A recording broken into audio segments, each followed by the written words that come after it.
ಯೇಸು ಕ್ರಿಸ್ತನ ನಾಮದಲ್ಲಿ ವಂದಿಸ್ತೇನೆ. ತಂದೆ ದೇವರ ಒಂದು ಮಹಾಕೃಪೆ, ಒಂದು ಕೇರಳವಾದಂತಹ ದಯೆಯಿಂದ ನಾವು ಈ ಒಂದು ಸಾಯಂಕಾಲದ ವೇಳೆಯಲ್ಲಿ ಲೈಫ್ ಆಫ್ ಕ್ರೈಸ್ಟ್ ಅನ್ನೋ ಒಂದು ಪುಸ್ತಕವನ್ನು ನೋಡುವಂತರಾಗಿರೋಣ. ಮೊದಲನೇದಾಗಿ ನಮ್ಮನ್ನ ನಾವು ಸಿದ್ಧರಾಗಿಸ್ಕೊಳ್ಳೋದಕ್ಕೋಸ್ಕರ, ನಾವೆಲ್ಲರೂ ಸಿದ್ಧರಾಗೋದಕ್ಕೋಸ್ಕರ ಒಂದು ಪ್ರಾರ್ಥನೆ ಪೂರ್ವಕವಾಗಿ ಈ ಒಂದು ಕೂಟ ನಾವು ಮಾಡೋಣ. ನಮ್ಮನ್ನ ಪ್ರಾರ್ಥನೆ ನಡೆಸ್ಬೇಕಾಗಿ ಸೋದರ ಅಂತ ಪ್ರತಾಪ್ ಬ್ರದರ್ ಪ್ರಾರ್ಥನೆ ನಡೆಸ್ಬೇಕಾಗಿ ಕೇಳ್ಕೊಳ್ತೇನೆ. ಪ್ರತಾಪ್ ಬ್ರದರ್. ಇಲ್ಲ ಇಲ್ಲ ಅದು ಸಿಸ್ಟರ್, ನೀವೇ ಒಂದು ಓಪನಿಂಗ್ ಪ್ರೇಯರ್ ಮಾಡಿ. ಪ್ರಾರ್ಥನೆ ಮಾಡೋಣ. ಭೂಪರಲೋಕಗಳನ್ನು ಸೃಷ್ಟಿಸಿ ಸರ್ವರನ್ನು ಕಾಪಾಡುತ್ತಾ ಬರುತ್ತಿರುವ ನಮ್ಮ ಪರಮ ತಂದೆಯಾದ ಯೆಹೋವ ದೇವರೇ, ಅಪ್ಪ ತಂದೆಯೇ, ಈ ದಿನ ಉದಯದಿಂದ ಈ ಸಂಜೆವರೆಗೂ ನಮ್ಮನ್ನ ಎಲ್ಲಾ ರೀತಿ ಕಾಯ್ದು ಕಾಪಾಡಿ ಇಲ್ಲಿ ಒಂದು ಚಿಕ್ಕ ಹಿಂಡಾಗಿ ಸೇರಿ ಸ್ವಾಮಿ ಕ್ರಿಸ್ತನ ಜೀವಿತದ ಬಗ್ಗೆ ಸ್ವಾಮಿ ತಿಳಿದುಕೊಳ್ಳುವಂತಹ ಒಂದು ಅವಕಾಶವನ್ನ ನಮ್ಮ ಪಾಲಿಗೆ ದಯಪಾಲಿಸಿಕೊಟ್ಟಿದ್ದಕ್ಕಾಗಿ ನಿನ್ನ ನಾಮಕ್ಕೆ ಅನಂತ ಸ್ತೋತ್ರವಾಗಲಿ ತಂದೆ. ಸ್ವಾಮಿ, ವಾಕ್ಯ ಸಂದೇಶವನ್ನು ನೀಡಿರುವ ಪ್ರಿಯ ಸಹೋದರನ್ನ ಆಶ್ರಯಿಸು, ಅವರಿಗೆ ಬೇಕಾದಂತ ಇನ್ನೂ ಹೆಚ್ಚಿನ ಜ್ಞಾನವನ್ನ ಕೊಟ್ಟು ಸ್ವಾಮಿ ನಿನ್ನ ಮಕ್ಕಳಿಗೆ ಸತ್ಯವನ್ನ ಬೋಧಿಸುವಂತೆ ನಿನ್ನ ಕೃಪೆಯನ್ನ ಅನುಗ್ರಹಿಸಿ ನಡೆಸಪ್ಪ. ಇಲ್ಲಿ ವಾಕ್ಯಕ್ಕಾಗಿ ಬಂದಿರುವ ಎಲ್ಲ ಸಹೋದರ ಸಹೋದರಿಯರನ್ನ ಆಶ್ರಯಿಸು, ಬಲಪಡಿಸು, ನಿನ್ ಕೃಪೆಯಲ್ಲಿ ತುಂಬಿಸಪ್ಪ. ಈ ಸಭೆಯ ಆದಿ ಅಂತ್ಯವು ನೀನಾಗಿದ್ದು ಸ್ವಾಮಿ ನಡೆಸಿಕೊಡಬೇಕೆಂದು ಒಬ್ಬನೇ ರಕ್ಷಕನು ಒಡೆಯನೂ ಆದ ಯೇಸು ಕ್ರಿಸ್ತನ ಮುಖಾಂತರ ಅತ್ಯಂತ ವಿನಯತೆಯಿಂದಲೂ ದೀನತೆಯಿಂದಲೂ ಪ್ರಾರ್ಥಿಸುತ್ತೇವೆ ತಂದೆಯೇ. Thank you sister. ಆತ್ಮೀಯ ಸಹೋದರ ಮತ್ತು ಸಹೋದರಿಯರೇ, ತಂದೆಯ ದೇವರ ಒಂದು ಮಹಾಕೃಪೆ, ಒಂದು ಕರುಣೆಯಿಂದ ನಮ್ಮನ್ನು ಬೆಳಗಿನಿಂದ ಈ ಒಂದು ಸಾಯಂಕಾಲದ ವೇಳೆವರೆಗೂ ಕಾದು ಕಾಪಾಡಿದಕ್ಕಾಗಿ ತಂದೆಯ ದೇವರಿಗೆ, ಯೇಸು ಕ್ರಿಸ್ತರಿಗೆ ನಾವು ವಂದನೆಯನ್ನು ಅರ್ಪಿಸುವಂತರಾಗಿರೋಣ.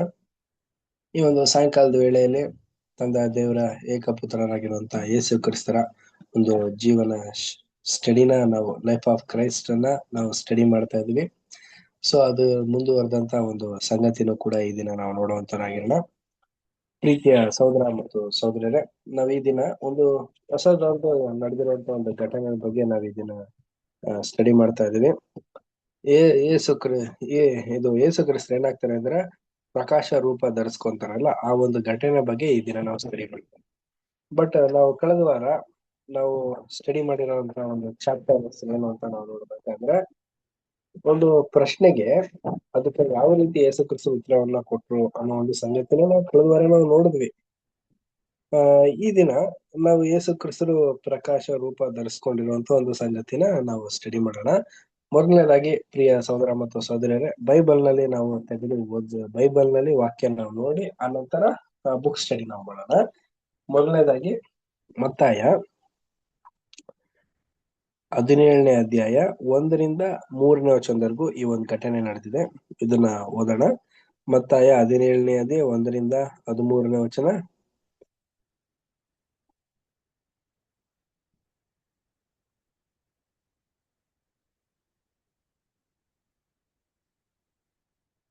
ಓದಿ ಬ್ರದರ್ಸ್ ಅಂಡ್ ಸಿಸ್ಟರ್ಸ್, ಯಾರಾದ್ರೂ ಬೈಬಲ್ನ ಓದಿಸಿದ. 6 ದಿವಸಗಳಾದ ಮೇಲೆ ಯೇಸು ಪೇತ್ರನನ್ನು, ಯಾಕೋಬನನ್ನು, ಅವನ ತಮ್ಮನಾದ ಯೋಹಾನನನ್ನು ಮತ್ತೆ ವಿಂಗಡವಾಗಿ ಕರಕೊಂಡು ಎತ್ತರವಾದ ಬೆಟ್ಟಕ್ಕೆ ಹೋದನು. ಅಲ್ಲಿ ಅವರ ಕಣ್ಣ ಮುಂದೆ ಆತನ ರೂಪವು ಬೇರೆ ಆಯಿತು. ಆತನ ಮುಖವು ಸೂರ್ಯನ ಹಾಗೆ ಪ್ರಕಾಶಿಸಿತು. ಆತನ ವಸ್ತ್ರಗಳು ಬೆಳಕಿನಂತೆ ಬೆಳ್ಳಗಾದವು. ಇದಲ್ಲದೆ ಮೋಶೆಯು ಎಲಿಯನು ಆತನ ಸಂಗಡ ಮಾತಾಡುತ್ತಾ ಅವರಿಗೆ ಕಾಣಿಸಿಕೊಂಡರು. ಆಗ ಪೇತ್ರನು ಯೇಸುವಿಗೆ, ಸ್ವಾಮಿ, ನಾವು ಇಲ್ಲೇ ಇರುವುದು ಒಳ್ಳೆಯದು. ಅಪ್ಪಣೆ ಆದರೆ ಇಲ್ಲೇ 3 ಪರ್ಣಶಾಲೆಗಳನ್ನು ಕಟ್ಟುವೆನು, ನಿನಗೊಂದು, ಮೋಶೆಗೊಂದು, ಎಲಿಯನಿಗೊಂದು ಎಂದು ಹೇಳಿದನು. ಹೀಗೆ ಮಾತಾಡುತ್ತಿರುವ ಬ್ರದರ್ ಎಷ್ಟನೇ ವಚನ ಗಂಟ? ಹೀಗೆ ಮಾತಾಡುತ್ತಿರುವಲ್ಲಿ ಕಾಂತಿಯುಳ್ಳ ಮೋಡವು ಅವರ ಮೇಲೆ ಕವಿಯಿತು. ಇದಲ್ಲದೆ ಆ ಮೋಡದೊಳಗಿಂದ, ಈತನು ಪ್ರಿಯನಾಗಿರುವ ನನ್ನ ಮಗನು, ಈತನ ನಾನು ಮೆಚ್ಚಿದ್ದೇನೆ, ಈತನ ಮಾತನ್ನು ಕೇಳಿರಿ ಎಂಬ ಆಕಾಶವಾಣಿ ಆಯಿತು. ಶಿಷ್ಯರು ಇದನ್ನು ಕೇಳಿ ಬಹಳವಾಗಿ ಹೆದರಿ ಬೋರಲೈ ಬಿದ್ದರು. ಆದರೆ ಯೇಸು ಹತ್ತಿರಕ್ಕೆ ಬಂದು ಅವರನ್ನು ಮುಟ್ಟಿ, ಏಳಿರಿ, ಹೆದರಬೇಡಿರಿ ಅಂದನು. ಬ್ರದರ್ 7ನೇ ವಚನ. ಫುಲ್ ಹಲೋ ಕಂಟಿನ್ಯೂ ಮಾಡಿ, 3ನೇ ವಚನದವರೆಗೂ ಕಂಟಿನ್ಯೂ ಮಾಡಿ. 13ನೇ ವಚನ. ಆಯ್ತು ಜಗನ್. ಅಂದನು, ಅವರು ಕಣ್ಣೆತ್ತಿ ನೋಡಲಾಗಿ ಯೇಸುವಿನ ಹೊರತು ಮತ್ಯಾರನ್ನೂ ಕಾಣಲಿಲ್ಲ. ಅವರು ಆ ಬೆಟ್ಟದಿಂದ ಇಳಿದು ಬರುತ್ತಿರುವಾಗ ಯೇಸು ಅವರಿಗೆ, ನೀವು ಈಗ ಕಂಡ ದರ್ಶನವನ್ನು ಮನುಷ್ಯಕುಮಾರನು ಸತ್ತು ಜೀವಿತನಾಗಿ ಎಬ್ಬಿಸಲ್ಪಡುವ ತನಕ ಯಾರಿಗೂ ಹೇಳಬೇಡಿರಿ ಎಂದು ಖಂಡಿತವಾಗಿ ಹೇಳಿದ್ದನು. ಆಗ ಆತನ ಶಿಷ್ಯರು ಎಲೀಯನನ್ನು ಮೊದಲು ಬರುವುದು ಅಗತ್ಯ ಎಂಬುದಾಗಿ ಶಾಸ್ತ್ರಿಗಳು ಹೇಳುತ್ತಾರಲ್ಲ, ಇದು ಹೇಗೆ ಎಂದು ಆತನನ್ನು ಕೇಳಿದಕ್ಕೆ ಆತನು, ಎಲೀಯನು ಬರುವುದು ನಿಜ, ಬಂದು ಎಲ್ಲವನ್ನು ತಿರುಗಿ ಸರಿ ಮಾಡುವನು. ಆದರೆ ನಾನು ನಿಮಗೆ ಹೇಳುವುದೇನೆಂದರೆ, ಎಲೀಯನು ಬಂದು ಮೊದಲು ಜನರು ಆತನ ಗುರುತು ಅರಿಯದೆ ತಮ್ಮ ಮನಸ್ಸಿಗೆ ಬಂದಂತೆ ಅವನಿಗೆ ಮಾಡಿದ್ದರು.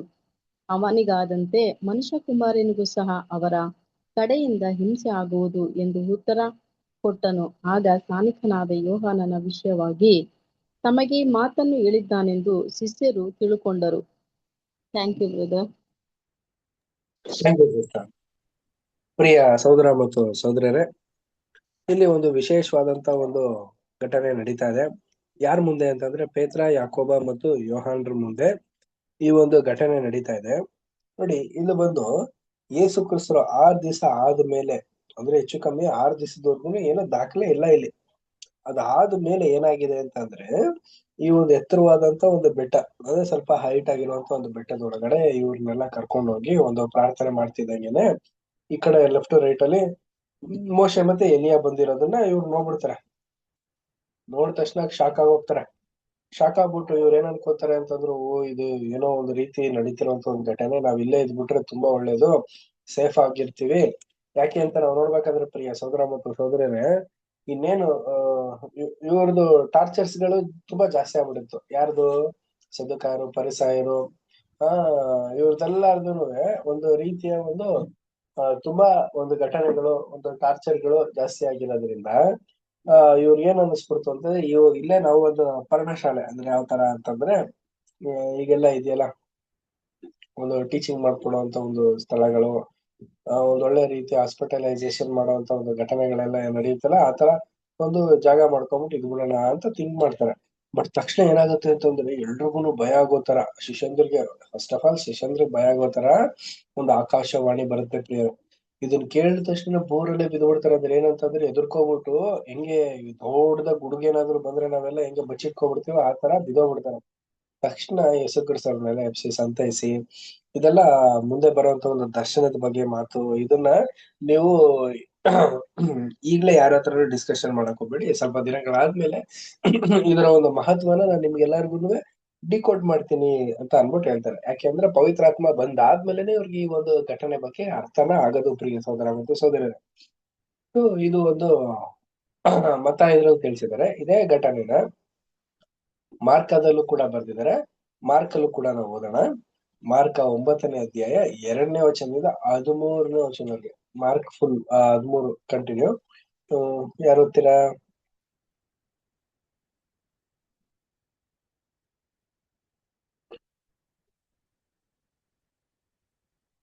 ಓದ್ಬೇಕಾ ಬ್ರದರ್? ಓದಿ ಹೇಳ್ತಾರೆ. 6 ದಿವಸಗಳಾದ ಮೇಲೆ ಯೇಸು ಪೇತ್ರ, ಯಾಕೋಬ, ಯೋಹಾನರನ್ನು ಮಾತ್ರ ವಿಂಗಡವಾಗಿ ಕರಕೊಂಡು ಎತ್ತರವಾದ ಬೆಟ್ಟಕ್ಕೆ ಹೋದನು. ಅಲ್ಲಿ ಅವರ ಕಣ್ಣ ಮುಂದೆ ಆತನ ರೂಪ ಬೇರೆಯಾಯಿತು. ಆತನ ವಸ್ತ್ರಗಳು ಬಹು ಬೆಳ್ಳಗೆ ಹೊಳೆಯುತ್ತಿದ್ದವು. ಭೂಲೋಕದಲ್ಲಿರುವ ಯಾವ ಅಗಸನಾದರೂ ಅಷ್ಟು ಬೆಳ್ಳಗೆ ಮಾಡಲಾರನು. ಇದಲ್ಲದೆ ಎಲೀಯನು, ಮೋಶೆಯು ಅವರಿಗೆ ಕಾಣಿಸಿಕೊಂಡು ಯೇಸುವಿನ ಸಂಗಡ ಮಾತನಾಡುತ್ತಿದ್ದರು. ಆಗ ಪೇತ್ರನು ಯೇಸುವಿಗೆ, ಗುರುವೇ, ನಾವು ಇಲ್ಲೇ ಇರುವುದು ಒಳ್ಳೆಯದು. 3 ಪರ್ಣಶಾಲೆಗಳನ್ನು ಕಟ್ಟುವೆವು, ನಿನಗೊಂದು, ಮೋಶೆಗೊಂದು, ಎಲೀಯನಿಗೊಂದು ಎಂದು ಹೇಳಿದನು. ಏನು ಹೇಳಬೇಕೋ ತಿಳಿಯದೆ ಹೀಗೆ ಮಾತನಾಡಿದನು. ಅವರು ಬಹಳವಾಗಿ ಹೆದರಿಕೊಂಡಿದ್ದರು. ಅಷ್ಟರಲ್ಲಿ ಮೋಡವು ಬಂದು ಅವರ ಮೇಲೆ ಕವಿಯಿತು. ಆ ಮೋಡದೊಳಗಿಂದ, ಈತನು ಪ್ರಿಯನಾಗಿರುವ ನನ್ನ ಮಗನು, ಈತನ ಮಾತನ್ನು ಕೇಳಿರಿ ಎಂದು ಆಕಾಶವಾಣಿಯಾಯಿತು. ಪಕ್ಕನೆ ಅವರ ಸುತ್ತಲೂ ನೋಡಿದಾಗ ತಮ್ಮ ಸಂಗಡ ಯೇಸುವನ್ನೇ ಹೊರತು ಆಗಿನಿಂದ ಮತ್ತಾರನ್ನೂ ಕಾಣಲಿಲ್ಲ. ಅವರು ಆ ಬೆಟ್ಟದಿಂದ ಇಳಿದು ಬರುತ್ತಿರುವಾಗ ಆತನು ಅವರಿಗೆ, ನೀವು ಕಂಡಿರುವುದನ್ನು ಮನುಷ್ಯಕುಮಾರನು ಸತ್ತು ಜೀವಿತನಾಗಿ ಎದ್ದು ಬರುವ ತನಕ ಯಾರಿಗೂ ತಿಳಿಸಬಾರದೆಂದು ಖಂಡಿತವಾಗಿ ಹೇಳಿದನು. ಅವರು ಈ ಮಾತನ್ನು ಹಿಡಿದು, ಸತ್ತು ಜೀವಿತನಾಗಿ ಹೇಳುವುದೆಂದರೇನು ಎಂದು ತಮ್ಮೊಳಗೆ ಮಾತನಾಡಿಕೊಂಡರು. ಇದಲ್ಲದೆ ಅವರು ಎಲಿಯನು ಮೊದಲು ಬರುವುದು ಅಗತ್ಯವೆಂಬುದಾಗಿ ಶಾಸ್ತ್ರಿಗಳು ಹೇಳುತ್ತಾರಲ್ಲ, ಇದು ಹೇಗೆ ಎಂದು ಆತನು ಕೇಳಿದ್ದಕ್ಕೆ, ಆತನು ಎಲಿಯನು ಮೊದಲು ಬಂದು ಎಲ್ಲವನ್ನೂ ತಿರುಗಿ ಸರಿ ಮಾಡುವುದು ನಿಜ, ಮತ್ತು ಮನುಷ್ಯಕುಮಾರನ ವಿಷಯವಾಗಿ ಅವನು ಬಹು ಕಷ್ಟಗಳನ್ನು ಅನುಭವಿಸಿ ಈನೈಸಲ್ಪಡಬೇಕೆಂಬುದಾಗಿ ಬರೆದದೆ. ಇದು ಹೇಗೆ? ಆದರೆ ನಾನು ನಿಮಗೆ ಹೇಳುವುದೇನೆಂದರೆ, ಎಲಿಯನು ಬಂದನು ಮತ್ತು ಅವನ ವಿಷಯವಾಗಿ ಬರೆದಿರುವ ಪ್ರಕಾರ ಜನರು ತಮ್ಮ ಮನಸ್ಸಿಗೆ ಬಂದಂತೆ ಅವನಿಗೆ ಮಾಡಿದರು ಅಂದನು. Thank you brother. Thank you sister. ಪ್ರಿಯ ಸಹೋದರ ಮತ್ತು ಸಹೋದರರೇ, ಮತ್ತಾಯದಲ್ಲಿ ಹೇಳಿದಿರುವಂತ ಘಟನೆಯನ್ನ ಮಾರ್ಕದಲ್ಲೂ ಕೂಡ ತಿಳಿಸಿದ್ದಾರೆ. ಬಟ್ ಇಲ್ಲಿ ಒಂದು ವಿಚಾರನ ಸ್ಪಷ್ಟೀನಗೊಳಿಸ್ತಾ ಇದ್ದಾರೆ ನೋಡಿ. ಈಗ ಶಿಷ್ಯಂದಿರೆಲ್ಲ ಎದುರುಕೊಂಡು ಬೋರೆಲ್ಲ ಬಿದ್ದ ತಕ್ಷಣನೇ ಅದಕ್ಕಿಂತ ಮುಂಚೆ ಏನಾಗಿದೆ ಅಂತಂದ್ರೆ, ಈ ಒಂದು ಆಕಾಶವಾಣಿ ಯಾವ ರೀತಿ ಬಂದಿರಕ್ ಸಾಧ್ಯ ಇದೆ ಅಂತಂದ್ರೆ, ಮೋಡ ಎಲ್ಲ ಕವಿದಿದೆ. ಅಂದ್ರೆ ಈಗ ಮಳೆ ಬರಕ್ಕಿಂತ ಮುಂಚೆ ಹೆಂಗೆ ಮೋಡ ಕವಿದು ಬೆಳಕ್ ಬರ್ದಿರೋ ತರ ಕತ್ಲೆ ಆಗಿ ಅದಾದ್ಮೇಲೆ ಬರುತ್ತಲ್ಲ, ಆ ರೀತಿ ಮೋಡ ಕವಿದು ಅದ್ರ ಒಳಗಡೆಯಿಂದ ಆಕಾಶವಾಣಿ ಬಂದಿದೆ. ಪ್ರಿಯ ಸಹೋದರ ಮತ್ತು ಸಹೋದರ, ಅಂದ್ರೆ ಏನ್ ಅರ್ಥ ಅಂತಂದ್ರೆ, ಈ ಗುಡುಗಿನ ರೀತಿಯಲ್ಲಿ ಶಬ್ದ ಹೆಂಗ್ ಬರುತ್ತೋ ಆ ರೀತಿ ಅವ್ರಿಗೆ ಕೇಳಿಸೋ ತರ ಆ ಬೆಟ್ಟದ ಇರೋಂತ ಒಂದು ಸ್ಥಳದಲ್ಲಿ ಅವ್ರಿಗೆ ಫುಲ್ ಗಾಬರಿ ಆಗೋ ರೀತಿಯಲ್ಲಿ ಏನಾಗಿದೆ ಅಂದ್ರೆ ಈ ಒಂದ್ ಘಟನೆ ನಡೆದಿರುವಂತದನ್ನ ನಾವು ನೋಡ್ತೀವಿ ಪ್ರಿಯ ಸಹೋದರ ಮತ್ತು ಸಹೋದರ. ಸೊ ಅದಾದ್ಮೇಲೆ ಆಕ್ಚುಲಿ ಮಾರ್ಕದಲ್ಲಿ ಹೇಳಿರೋ ಪ್ರಕಾರನೇ ಸೇಮ್ ಇಲ್ಲಿ ಮತ್ತಾಯದಲ್ಲಿ ಹೇಳೋ ಪ್ರಕಾರ ಮಾರ್ಕದಲ್ಲೂ ಕೂಡ ಬರ್ದಿದೆ ಪ್ರಿಯ. ಸೊ ಇದಾದ್ಮೇಲೆ ನೆಕ್ಸ್ಟ್ ಇದೇ ಘಟನೆಯನ್ನ ಲೂಕಲ್ಲಿ ಇನ್ನೊಂದು ಸ್ವಲ್ಪ ಕೆಲವೊಂದು ಪಾಯಿಂಟ್ ನ ತಿಳಿಸ್ತಾರೆ, ಅದನ್ನು ಕೂಡ ಓದ್ಬಿಡೋಣ. ಲೂಕ 9ನೇ ಅಧ್ಯಾಯ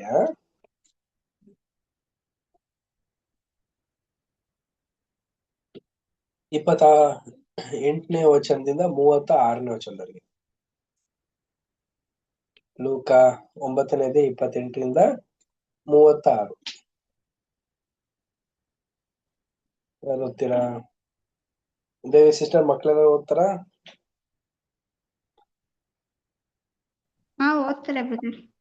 ಯೇಸು ಈ ಮಾತುಗಳನ್ನು ಹೇಳಿ ಸುಮಾರು 8 ದಿವಸಗಳಾದ ಮೇಲೆ ಪೇತ್ರ, ಯೋಹಾನ, ಯಾಕೋಬರನ್ನು ಕರಕೊಂಡು ಪ್ರಾರ್ಥನೆ ಮಾಡುವುದಕ್ಕೆ ಬೆಟ್ಟವನ್ನು ಹತ್ತಿದನು. ಆತನು ಪ್ರಾರ್ಥನೆ ಮಾಡುತ್ತಿರಲಾಗಿ ಆತನ ಮುಖಭಾವವು ಬೇರೆಯಾಯಿತು. ಆತನ ಉಡುಪು ಬೆಳ್ಳಗಾಗಿ ಮಿಂಚುತ್ತಾ ಬಂತು. ಇದಲ್ಲದೆ ಇಬ್ಬರು ಪುರುಷರು ಆತನ ಸಂಗಡ ಮಾತಾಡುತ್ತಿದ್ದರು. ಇವರು ಯಾರೆಂದರೆ ಮೋಶೆಯೂ ಎಲಿಯನು. ಇವರು ವೈಭವದೊಡನೆ ಕಾಣಿಸಿಕೊಂಡು ಯೆರೂಸಲೇಮಿನಲ್ಲಿ ಆತನು ನೆರವೇರಿಸಬೇಕಾಗಿದ್ದ ಮರಣದ ವಿಷಯವಾಗಿ ಮಾತಾಡುತ್ತಿದ್ದರು. ಇಷ್ಟರಲ್ಲಿ ಪೇತ್ರನಿಗೂ ಅವನ ಸಂಗಡ ಇದ್ದವರಿಗೂ ನಿದ್ರೆಯಿಂದ ಮೈಭಾರವಾಗಿತ್ತು. ಆದರೆ ಎಚ್ಚರವಾದ ಮೇಲೆ ಅವರು ಆತನ ಮಹಿಮೆಯನ್ನು, ಆತನ ಸಂಗಡ ನಿಂತಿದ್ದ ಆ ಇಬ್ಬರು ಪುರುಷರನ್ನು ಕಂಡರು. ಇವರು ಆತನನ್ನು ಬಿಟ್ಟು ಹೋಗುತ್ತಿರುವಾಗ ಪೇತ್ರನು ಯೇಸುವಿಗೆ, ಗುರುವೇ, ನಾನು ಇಲ್ಲೇ ಇರುವುದು ಒಳ್ಳೆಯದು. 3 ಪರ್ಣಶಾಲೆಗಳನ್ನು ಕಟ್ಟುವೆವು, ನಿನಗೊಂದು, ಮೋಶೆಗೊಂದು, ಎಲಿಯನಿಗೊಂದು ಎಂದು ಹೇಳಿದನು.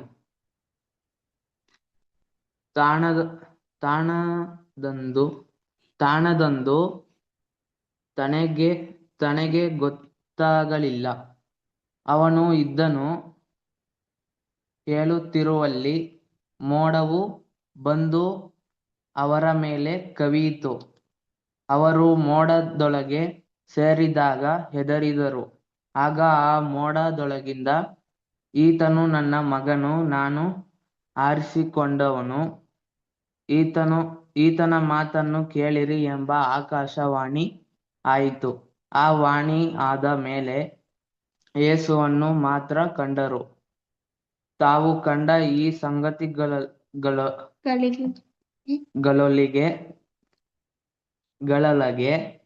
ಬಂದನಾದರೂ ಒಂದನ್ನಾದರೂ ಒಂದನ್ನಾದರೂ ಆ ದಿವಸಗಳಲ್ಲಿ ಯಾರಿಗೂ ತಿಳಿಸದೆ ಸುಮ್ಮನಿದ್ದರು. Thank you brother.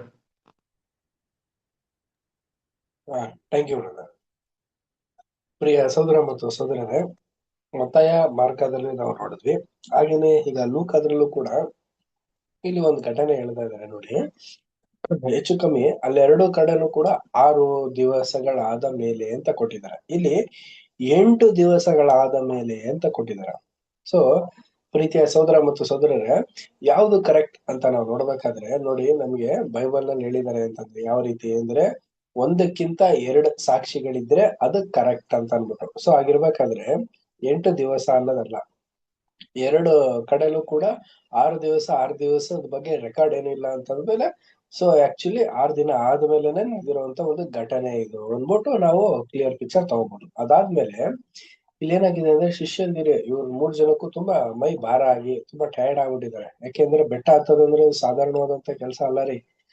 ಯೇಸು ಕ್ರಿಸ್ತರು ಆರಿಸ್ಕೊಂತಿರೋದಂತ ಒಂದು ಜಾಗಗಳು ಹೆಂಗಿತ್ತು ಅಂತಂದ್ರೆ ತುಂಬಾ ಫಿಸಿಕಲಿ ಒಂದು ಮೆಂಟಲಿ ಸ್ಟ್ರಾಂಗ್ ಆಗುವಂತ ಒಂದು ಜಾಗಗಳೇ ಆಗಿದ್ದು. ಅಂದ್ರೆ ಯಾವ ತರ ಅಂತಂದ್ರೆ ತುಂಬಾ ಎತ್ತರವಾಗಿರುವಂತ ಒಂದು ಪ್ರದೇಶ, ಬೆಟ್ಟ ಅಂತ ನಾವು ನೋಡ್ಬೇಕಾದ್ರೆ ಈಗೆಲ್ಲ ಇದೆಯಲ್ಲ, ನಾವು ಬೆಟ್ಟ ಹತ್ತಕ್ಕೆಲ್ಲ ಎಷ್ಟು ಕಷ್ಟ ಇದೆ.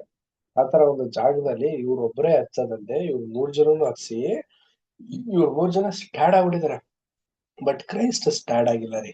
ಅವ್ರದ್ದು ಏನ್ ಮುಂದೆ ನಡೆಯುವಂತ ಒಂದು ವಿಚಾರನ ಡಿಸ್ಕಷನ್ ಮಾಡೋದಕ್ಕೋಸ್ಕರ ಒಂದು ಆತ್ಮ ಸ್ವರೂಪರಾಗುವಂತ ಒಂದು ಬದಲಾವಣೆಯಲ್ಲಿ ಯೇಸು ಕ್ರಿಸ್ತರು ಏನ್ ಮಾಡಿದ್ದಾರೆ. ಆಗ ಇರ್ಬೇಕಾದ್ರೆ ಇಲ್ಲಿ ಇವ್ರಿಗೆ ಏನಾಗಿದೆ, ಟಯರ್ಡ್ ಆಗಿ ಸೊ ಒಂದು ಸ್ವಲ್ಪ ನಿದ್ರೆಗುವ ರೀತಿ ಆಗಿದೆ. ಅದಾದ್ಮೇಲೆ ಎಚ್ಚರ ಆದ ತಕ್ಷಣನೇ ಇವರು ಎಲಿಯ ಮತ್ತೆ ಮೋಶೆನ ನೋಡ್ಬಿಟ್ಟು ಇದಾಗಿ ಸೇಮ್ ಮತ್ತಾಯ ಮಾರ್ಕದಲ್ಲಿ ಹೇಳಿರೋ ಪ್ರಕಾರನೇ ಸೇಮ್ ಇಲ್ಲೂ ಕೂಡ ಲೋಕದಲ್ಲೂ ಕೂಡ ನಾವು ನೋಡ್ತಾ ಇದ್ವಿ. ಸೊ ಇದನ್ನೆಲ್ಲ ನಾವು ಈಗ ಬೈಬಲ್ ನಾವು ರೀಡ್ ಮಾಡಿದ್ವಿ. ಪ್ರೀತಿಯ ಸಹೋದರ ಮತ್ತು ಸಹೋದರರೇ, ಈಗ ನಾವು ಮೈನ್ ಟಾಪಿಕ್ ನಾವು ಬಂದ್ಬಿಡೋಣ. ಸೊ ಇದು ಒಂದು ಪಾಠ ರೀಪ್ರಿಂಟ್ 1760 ಬರೆದಿರುವಂತ ಒಂದು ಪಾಠ ಆಗಿರುತ್ತೆ. ಈ ಒಂದು ಪಾಠದಲ್ಲಿ ಏನಿದ್ರ ಅರ್ಥ ಮತ್ತೆ ನಮ್ಗೇನ್ ಆತ್ಮಿಕವಾದಂತ ಪಾಠ ಇದೆ ಅನ್ನೋದನ್ನ ನಾವು ಸ್ಟಡಿ ಮಾಡುವಂತವ್ರಾಗಿದ್ದೀವಿ. ಯೇಸುವಿನ ಪ್ರಕಾಶ ರೂಪದರ್ಶನ, ರೀಪ್ರಿಂಟ್ ಪುಟ 1761. ಲೂಕ 9:28-36 ಸಮಾನ ವಿವರಣೆಗಳು. ಮತ್ತಾಯ 17:1-13, ಮಾರ್ಕ 9ನೇ ಅಧ್ಯಾಯ 2-13. ಈತನು ಪ್ರಿಯನಾಗಿರುವ ನನ್ನ ಮಗನು, ಈತನನ್ನು ನಾನು ಮೆಚ್ಚಿದ್ದೇನೆ, ಈತನ ಮಾತನ್ನು ಕೇಳಿರಿ. ಮತ್ತಾಯ 17:5. ಈ ಪಾಠವು 22ನೇ ವಚನದಿಂದ ಪ್ರಾರಂಭವಾಗಬೇಕು. ವಚನಗಳು 22-26. ನಮ್ಮ ಕರ್ತನು ತಾನು ಶೀಘ್ರದಲ್ಲಿ ತಲುಪಲಿರುವ ತನ್ನ ಜೀವನದ ದುಃಖಾಂತ್ಯವನ್ನು ಮತ್ತು 3ನೇ ದಿನದಲ್ಲಿ ತಾನು ಪುನರುತ್ಥಾನ ಆಗುವುದನ್ನು ಖಚಿತಪಡಿಸಿ ತನ್ನ ಶಿಷ್ಯರಿಗೆ ಹೇಗೆ ಈ ಗುಪ್ತ ಸಂಗತಿಯನ್ನು ಬಹಿರಂಗಪಡಿಸಿದ್ದಾನೆಂಬುದನ್ನು ನಮಗೆ ತಿಳಿಸುತ್ತವೆ. ಅನಂತರ ಆತನು ತನ್ನ ಶಿಷ್ಯರು ಇದೇ ರೀತಿಯ ಹಿಂಸೆಯನ್ನು ಅನುಭವಿಸುವುದಕ್ಕೆ ಹೊರತಾಗಿಲ್ಲವೆಂಬುದನ್ನು ತಿಳಿಸಿ, ಇಂಥ ಪರಿಶೋಧನೆಯಲ್ಲಿಯೂ ಸಹ ಅವರು ನಂಬಿಗಸ್ತರಾಗಿರಬೇಕೆಂದು ಬುದ್ಧಿಮಾತು ಹೇಳಿ, ಇದಕ್ಕೆ ಅವರಿಗೆ ತನ್ನ 2ನೇ ಬರುವಿಕೆಯಲ್ಲಿ ತನ್ನ ರಾಜ್ಯದ ಪ್ರಭಾವದಲ್ಲಿ ಮಹಾ ಪ್ರತಿಫಲ ಉಂಟೆಂದು ಭರವಸೆ ನೀಡಿದ್ದನು. 27ನೇ ವಚನವು ಒಂದು ಪ್ರವಾದನೆಯಾಗಿದ್ದು, ಈ ಪಾಠದ ವಿವರಣೆಗಳು ಪ್ರಮಾಣಿಸಿ ತೋರಿಸಿದಂತೆ ಅದು ಹೆಚ್ಚು ಕಡಿಮೆ ಆ ಕೂಡಲೇ ನೆರವೇರಿಕೆಯನ್ನು ಕಂಡಿತು. ವಚನಗಳು 28-36. ಇಲ್ಲಿ ಬರೆಯಲಾದ ಘಟನೆಯು ಒಂದು ದರ್ಶನ ಹಾಗೂ ಇದು ನಿಜವಲ್ಲ ಎಂಬುದನ್ನು ಸಾಬೀತುಪಡಿಸುವುದಕ್ಕೆ ಸ್ವತಃ ನಮ್ಮ ಕರ್ತನ ಮಾತುಗಳನ್ನೇ ನಾವು ಹೊಂದಿದ್ದೇವೆ. ಅವರು ಆ ಬೆಟ್ಟದಿಂದ ಇಳಿದು ಬರುತ್ತಿರುವಾಗ ಯೇಸು ಅವರಿಗೆ, ನೀವು ಈಗ ಕಂಡ ದರ್ಶನವನ್ನು ಮನುಷ್ಯ ಕುಮಾರನು ಸತ್ತು ಜೀವಿತನಾಗಿ ಎಬ್ಬಿಸಲ್ಪಡುವ ತನಕ ಯಾರಿಗೂ ಹೇಳಬೇಡಿರೆಂದು ಖಂಡಿತವಾಗಿ ಹೇಳಿದನು. ಮತ್ತಾಯ 17:14. ಪ್ರಿಯ ಸಹೋದರ ಮತ್ತು ಸಹೋದರರೇ, ಒಂದು ವಿಶೇಷವಾದಂತಹ ಪಾಠನ ನಾವು ನೋಡ್ತಾ ಇದೀವಿ. ಯೇಸುವಿನ ಪ್ರಕಾಶ ರೂಪದರ್ಶನ. ಸೊ ಇದು ಹೆಂಗೆ ನಡೆದಿರೋದಕ್ಕೆ ಸಾಧ್ಯ ಅನ್ನೋ ಒಂದು ಘಟನೆನ ಸೋದರಂತ ರಸಲ್ ಬ್ರದರ್ ಅವರು ತುಂಬಾ ಡಿಕೋಡ್ ಆಗಿ ನಮ್ಗೆ ತಿಳಿಸ್ತಾ ಇದ್ದಾರೆ. ನೋಡಿ, ನಾವು ಓದಿದಂತ ಒಂದು ಮತ್ತಾಯ 17ನೇ ಅಧ್ಯಾಯದಲ್ಲಿ ಒಂದು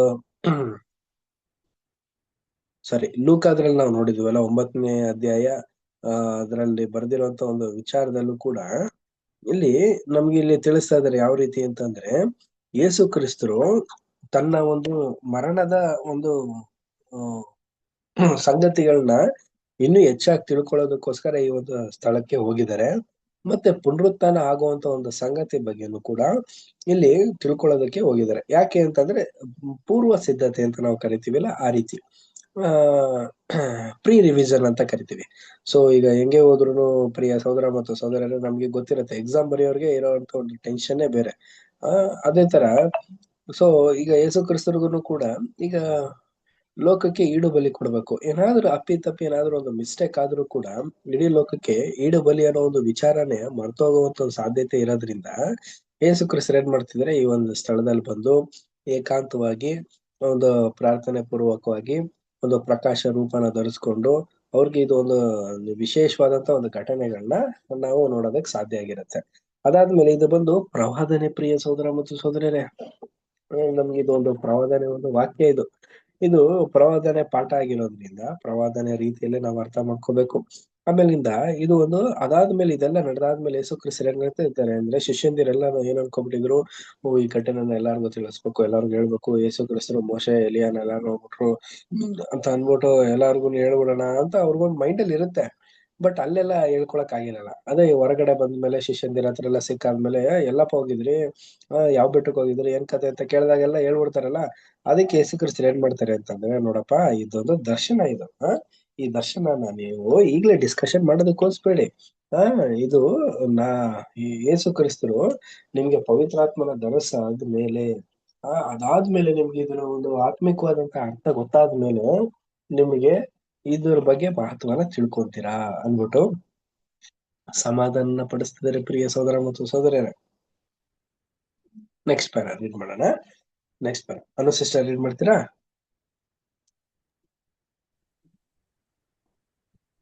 ಇದು ದರ್ಶನ ಎಂಬ ಅಭಿಪ್ರಾಯವನ್ನು ಅಪೊಸ್ತಲನಾದ ಪೇತ್ರನು ಸಹ ಸ್ಪಷ್ಟವಾಗಿ ಸೂಚಿಸಿರುವನು. 2ನೇ ಪೇತ್ರ 1ನೇ ಅಧ್ಯಾಯ 16-18 ವಚನಗಳು. ಇದು ಬರಲಿರುವ ಕ್ರಿಸ್ತನ ರಾಜ್ಯದಲ್ಲಿನ ಮಹಿಮೆಯ ಒಂದು ದರ್ಶನ ಆಗಿತ್ತೆಂಬುದನ್ನು ತಿಳಿಸಿ ಹೀಗೆ ಹೇಳಿರುವನು, ನಮ್ಮ ಕರ್ತನಾದ ಯೇಸು ಕ್ರಿಸ್ತನ ಶಕ್ತಿಯನ್ನು ಪ್ರತ್ಯಕ್ಷತೆಯನ್ನು ನಿಮಗೆ ತಿಳಿಯಪಡಿಸಿದ್ದರಲ್ಲಿ ಚಮತ್ಕಾರದಿಂದ ಕಲ್ಪಿಸಿದ ಕಥೆಗಳನ್ನು ನಾವು ಅನುಸರಿಸುವವರಾಗಿರಲಿಲ್ಲ. ಆತನ ಮಹತ್ತನ್ನು ಕಣ್ಣಾರ ಕಂಡವರಾಗಿಯೇ ತಿಳಿಯಪಡಿಸಿದೆವು. ಈತನು ಪ್ರಿಯನಾಗಿರುವ ನನ್ನ ಮಗನು, ಈತನನ್ನು ಮೆಚ್ಚಿದ್ದೇನೆ ಎಂಬಂತ ವಾಣಿಯು ಸರ್ವೋತ್ಕೃಷ್ಟ ಪ್ರಭಾವದಿಂದ ಆತನಿಗೆ ಉಂಟಾದದರಲ್ಲಿ ಆತನು ತಂದೆಯಾದ ದೇವರಿಂದ ಘನಮಾನಗಳನ್ನು ಹೊಂದಿದನಲ್ಲವೇ? ನಾವು ಪರಿಶುದ್ಧ ಪರ್ವತದ ಮೇಲೆ ಆತನ ಸಂಗಡ ಇದ್ದಾಗ ಆಕಾಶದಿಂದ ಬಂದ ಆ ವಾಣಿಯನ್ನು ನಾವೇ ಕೇಳಿದೆವು. Thank you sister. ಪ್ರೀತಿಯ ಸಹೋದರ ಮತ್ತು ಸಹೋದರರೇ, ಇದಾದ್ಮೇಲೆ ನಮಗೆ ಬೈಬಲ್ ನಲ್ಲಿ ಹೇಳ್ಬಿಟ್ಟಿದ್ದಾರೆ ಇದೊಂದು ದರ್ಶನ ಅಂತ ತಕ್ಷಣನೇ ಎಲ್ರು ನೆಗ್ಲೆಕ್ಟ್ ಮಾಡ್ಬಿಡ್ತಾರೆ. ಸೊ ಇದೇನೋ ಒಂದು ಹಾಲೋಗ್ರಾಮ್ ತರ ದರ್ಶನ ಏನೋ ಆಗಿರ್ಬೇಕು ಅಂತ ಅನ್ಬಿಟ್ಟು. ಇಲ್ಲ ಪ್ರಿಯರೇ, ಪೇತ್ರನ ಇದ್ರ ಬಗ್ಗೆ ನಮ್ಗೆ ಡೀಟೇಲ್ ಆಗಿ ಹೇಳ್ತಾರೆ ಪ್ರಿಯರೇ. ಎಲ್ಲಿ 2 ಪೇತ್ರ 1ನೇ ಅಧ್ಯಾಯದಲ್ಲಿ ತಿಳಿಸೋದು. ಸೊ ಇಲ್ಲಿ ನಡೆದಿರೋ ಘಟನೆ ಅಲ್ಲಿಗೆ ತಿಳಿಸ್ತಾ ಇದ್ದಾರೆ ಅಂತಂದ್ರೆ ಇದು ನಿಜವಾಗ್ಲೂ ನಡೆದಿರೋಂತ ಒಂದು ವಿಚಾರನೆ ಪ್ರಿಯರೇ. ಎಲ್ರಿಗೂ ಕೇಳಿಸೋ ತರ ಅಂದ್ರೆ ಅಲ್ಲಿದ್ದಂತ 3 ಜನಕ್ಕೆ ಮತ್ತೆ ಯೇಸು ಕ್ರಿಸ್ತರಿಗೂ ಕೂಡ ಮನಹರಿಕೆ ಆಗೋ ತರ ಸಂತೈಸುವಂತ ಒಂದು ಮಾತು ಯೇಸು ಕ್ರಿಸ್ತರಿಗೆ ಬಿದ್ದಿರೋದಿದು. ಏನಕ್ಕೆ ಸ್ವಲ್ಪ ದಿನ ಆದ್ಮೇಲೆ ಭಯಂಕರ ಶೋಧನೆ ರೀ. ಯೇಸು ಕ್ರಿಸ್ತರು ಬಿಟ್ರೆ ಇನ್ ಯಾರು ಕೂಡ ಇಂತ ಒಂದು ಶೋಧನೆಯನ್ನ ಅನುಭವಿಸಕ್ ಸಾಧ್ಯನೇ ಇಲ್ಲ ಅನ್ಬಿಟ್ಟೆ ನಾವು ಲೆಕ್ಕಕಾರ ಹೇಳ್ತಾ ಇದಾರೆ ಸೋದರ ಅಂತ ರಜಲ್ ಬ್ರದರ್ ಅವರು. ನೆಕ್ಸ್ಟ್ ಈ ತರ ಶೋಧನೆ ಶಿಷ್ಯಂದಿರು ಕೂಡ ಅನುಭವಿಸಿಲ್ಲ. ಅಂತ ಒಂದು ಶೋಧನೆನ ಯೇಸು ಕ್ರಿಸ್ತರು ಅನುಭವಿಸೋದಕ್ಕೆ ಹೋಗ್ತಾ ಇದಾರೆ. ಈಗ ಅವ್ರಿಗೆ ಸಂತೈಸುವಂತ ಒಂದು ಮಾತು ಅಂದ್ರೆ ಅದು ತಂದೆ ದೇವರಿಂದಲೇ ಸಿಗ್ಬೇಕು ರೀ. ಈಗ ನಮ್ಮಲ್ಲೂ ಕೂಡ ನಾವು ಮನುಷ್ಯರಲ್ವಾ, ನಮಗೂ ಒಂದು ಕಷ್ಟ ಸಂಕಟಗಳು ಏನೋ ಒಂದು ಬಂದಾಗ ನಾವ್ ಏನ್ ಮಾಡ್ತೀವಿ, ಯಾರಿಗಾತರನಾದ್ರೂ ಹೇಳ್ಕೊಂಡಾಗ, ನಮ್ಗೆ ತುಂಬಾ ಹತ್ತಿರದಲ್ಲಿರೋರ್ಗೆ ಹೇಳಿದಾಗ ನಮಗೂ ಒಂದು ಹಗುರ ಆಗಲ್ವಾ? ಅವ್ರು ನಮ್ ಸಂಗಡ ಮಾತಾಡಿದಾಗ ಹಾಗೇನೆ ಪ್ರಿಯರೇ ಯೇಸು ಕ್ರಿಸ್ತರಿಗೂ ಕೂಡ ಏನಾಗಿದೆ ಅಂತಂದ್ರೆ ಆ ಒಂದು ವಿಶೇಷವಾದಂತ ರೀತಿಯಲ್ಲಿ ನಡೆಯುವಂತ ಆ ಒಂದು ಘಟನೆ ಬಗ್ಗೆ ಥಿಂಕ್ ಮಾಡಿದ್ರೇನೆ ಯೇಸು ಕ್ರಿಸ್ತರಿಗೆ ಕಷ್ಟ ಆಗ್ತಿತ್ತು. ಈ ತರ ಇರೋಂತ ಸಂದರ್ಭದಲ್ಲಿ ಯೇಸು ಕ್ರಿಸ್ತರಿಗೆ ತಂದೆಯ ದೇವರು ಈತ ನನ್ನ ಪ್ರಿಯ ಮಗನು, ಈತನನ್ನ ನಾನ್ ಮೆಚ್ಚಿದ್ದೇನೆ ಅಂತ ಹೇಳಿದ ತಕ್ಷಣನೇ ಖಂಡಿತವಾಗ್ಲು ತಂದೆ ಚಿತ್ತನ ನಾನು ನೆರವೇರಿಸಲೇಬೇಕು. ತಂದೆಗೆ ನಾನು ಒಂದು ವಿಶೇಷವಾದಂತ ರೀತಿಯಲ್ಲಿ ಆ ಪ್ರೀತಿನ ತೋರಿಸ್ಬೇಕು ಅಂತ ಅನ್ಬಿಟ್ಟು ಯೇಸು ಕ್ರಿಸ್ತರು ಏನಾಗಿದ್ದಾರೆ ಅಂತಾರೆ, ಮನಸ್ಸಿನಲ್ಲಿ ಮನಗುಂದಿದ್ದಂತ ಒಂದು ಸಂದರ್ಭದಲ್ಲಿ ಮನಸ್ಸು ಪೂರ್ತಿ ಅವ್ರಿಗೆ ಸಮಾಧಾನನ ಏರ್ಪಾಟಾಗಿರೋದನ್ನ ನಾವಿಲ್ಲಿ ನೋಡ್ತೀವಿ. ನೆಕ್ಸ್ಟ್ ಪರ ನೋಡೋಣ. ನೆಕ್ಸ್ಟ್ ಪರ ಚಿತ್ರ ಸಿಸ್ಟರ್, ಟೆಕ್ಸ್ಟ್ ಬುಕ್ ಇದೆಯಾ? ರೀಡ್ ಮಾಡ್ತೀರಾ?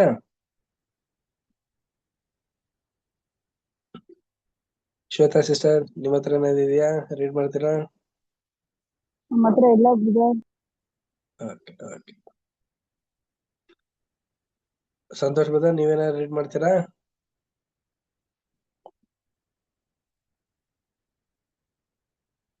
ಬ್ರದರ್ ರೀಡ್ ಮಾಡ್ತೇನೆ, ಬಟ್ ನೆಕ್ಸ್ಟ್ ಮಾಡ್ತೇನೆ ಬ್ರದರ್. ಅಲ್ಲಿವರೆಗೂ ತಗೋತೀನಿ ಅದು. Okay brother, okay. ನೆಕ್ಸ್ಟ್ ಮಾಡ್ತೇನೆ. ನವಿತಾ ಸಿಸ್ಟರ್ ರೀಡ್ ಮಾಡಿ ಸಿಸ್ಟರ್. ಓಕೆ. ಇದು ಒಂದು ದರ್ಶನವಾಗಿ ಕ್ರಿಸ್ತನ 1000 ವರ್ಷದ ಆಳ್ವಿಕೆಯ ರಾಜ್ಯದ ಮಹಿಮೆಯನ್ನು ಸಾಂಕೇತಿಕವಾಗಿ ಸೂಚಿಸುವುದೆಂಬುದನ್ನು ಅರ್ಥ ಮಾಡಿಕೊಳ್ಳಬೇಕು. ನಮ್ಮ ಕರ್ತನ ಬದಲಾದ ವ್ಯಕ್ತಿರೂಪ ಮತ್ತು ವಸ್ತ್ರಗಳು ಮುಂಬರುವ ಆತನ ವೈಯಕ್ತಿಕವಾದ ಮಹಿಮೆಯ ಸಂಕೇತಗಳಾಗಿದ್ದವು ಮತ್ತು ಮೋಶೆ ಮತ್ತು ಎಲಿಯರು ಪ್ರಭಾವದಿಂದ ಪ್ರತ್ಯಕ್ಷವಾಗಿದ್ದುದು ಸಹ ಕರ್ತನ ರಾಜ್ಯದ ಪ್ರಭಾವದಲ್ಲಿ ಆತನ ಜೊತೆಯಲ್ಲಿರುವ 2 ಗುಂಪುಗಳನ್ನು ಸೂಚಿಸಿತ್ತು. ಅದು ಆ ರಾಜ್ಯದಲ್ಲಿನ ಪರಲೋಕದ ಸ್ವಾಸ್ಥ್ಯಕ್ಕೆ ಸಂಬಂಧಿಸಿದವರ ಹಾಗೂ ಭೂಲೋಕದ ಸ್ವಾಸ್ಥ್ಯಕ್ಕೆ ಸಂಬಂಧಿಸಿದವರ ಮನುಷ್ಯರ ಗುಂಪುಗಳನ್ನು ಒಳಗೊಂಡಿರುವುದು. ಮೋಶೆಯು ಭೂಲೋಕ ಸ್ವಾಸ್ಥ್ಯಕ್ಕೆ ಸಂಬಂಧಿಸಿದವರನ್ನು ಸೂಚಿಸಿದ್ದನು ಮತ್ತು ಎಲಿಯನು ಪರಲೋಕದ ಸ್ವಾಸ್ಥ್ಯಕ್ಕೆ ಸಂಬಂಧಿಸಿದವರನ್ನು ಸೂಚಿಸಿದ್ದನು. ಈ ಸಾಂಕೇತಿಕವಾದ ದರ್ಶನವು ವಚನ 27ರಲ್ಲಿ ಉಲ್ಲೇಖಿಸಿರುವಂತೆ ಸ್ಥಾಪನೆಗೊಂಡು ಆ ರಾಜ್ಯಕ್ಕೆ ಸೂಚನೆಯಾಗಿತ್ತು. ನಿಮಗೆ ನಿಜವಾಗಿ ಹೇಳುತ್ತೇನೆ, ಇಲ್ಲಿ ನಿಂತವರೊಳಗೆ ಕೆಲವರು ಮನುಷ್ಯಕುಮಾರನು ತನ್ನ ರಾಜ್ಯದಲ್ಲಿ ಬರುವುದನ್ನು ನೋಡುವ ತನಕ ಮರಣ ಹೊಂದುವುದಿಲ್ಲ ಅಂದನು. ಅವರು ನಿಜವಾದ ಮೋಶೆ ಮತ್ತು ಎಲಿಯರಾಗಿರಲಿಲ್ಲ, ಯಾಕೆಂದರೆ ಅದು ಒಂದು ದರ್ಶನ ನಿಜವಾದುದಲ್ಲ. ಯೂದಾಯ 9ನೇ ಅಧ್ಯಾಯ, ರೋಮಾಪುರದವರಿಗೆ 5ನೇ ಅಧ್ಯಾಯ 2ನೇ ವಚನ, ಪ್ರಸಂಗಿ 9ನೇ ಅಧ್ಯಾಯ 5ನೇ ವಚನ, ಕೀರ್ತನೆ 146ನೇ ಅಧ್ಯಾಯ 4ನೇ ವಚನ, ಯೋಬ 14ನೇ ಅಧ್ಯಾಯ 21ನೇ ವಚನ, ಯೋಹಾನ 3ನೇ ಅಧ್ಯಾಯ 13ನೇ ವಚನ, ಅಪೊಸ್ತಲ ಕೃತ್ಯಗಳು 2ನೇ ಅಧ್ಯಾಯ 34ನೇ ವಚನ, ಕೀರ್ತನೆ 90ನೇ ಅಧ್ಯಾಯ 30ನೇ ವಚನ. ಇಲ್ಲವೇ ಅವರ ಪುನರುತ್ಥಾನಕ್ಕೆ ಅದು ಸೂಕ್ತ ಕಾಲವಾಗಿರಲಿಲ್ಲ. ನಾವಿಲ್ಲದೆ ಸಭೆ ಅವರು ಯೆಹೂದ್ಯರ ಕಾಲದಲ್ಲಿ ನಂಬಿಕೆಗೆ ಹೆಸರುಗೊಂಡವರು ಸಿದ್ಧಿಗೆ ಬರಬಾರದೆಂದು ಸಂಕಲ್ಪಿಸಿದ್ದನು. ಇಬ್ರಿಯದವರಿಗೆ 11ನೇ ಅಧ್ಯಾಯ 40ನೇ ವಚನ. ಆದುದರಿಂದ ಕ್ರಿಸ್ತನ 2ನೆಯ ಬರುವಿಕೆಯು ನೆರವೇರಲ್ಪಟ್ಟು ಆ ರಾಜ್ಯದಲ್ಲಿನ ಪರಲೋಕ ಸ್ವಾಸ್ಥ್ಯದವರು, ಅಂದರೆ ಸುವಾರ್ಥ ಯುಗದ ಸಭೆಯು ಮರಣದಿಂದ ಎಬ್ಬಿಸಲ್ಪಟ್ಟು ಪೂರ್ಣವಾಗಿ ಸ್ಥಾಪನೆಯಾಗುವವರೆಗೂ ಅವರ ಪುನರುತ್ಥಾನವು ವಿಳಂಬವಾಗುವುದು. Thank you sir.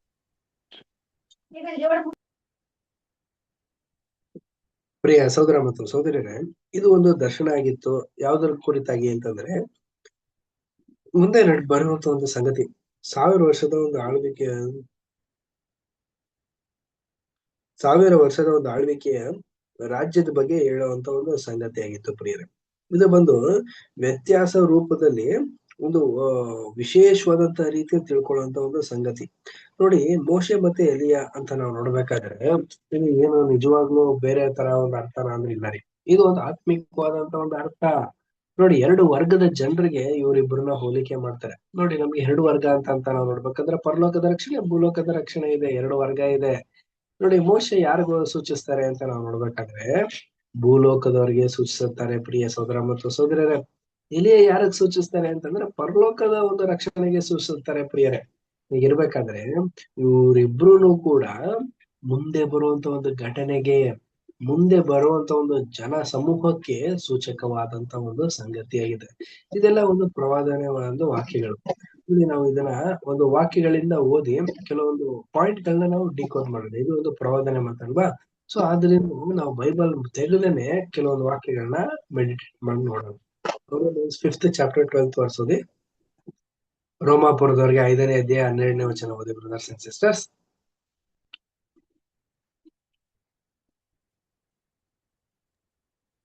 Divya sister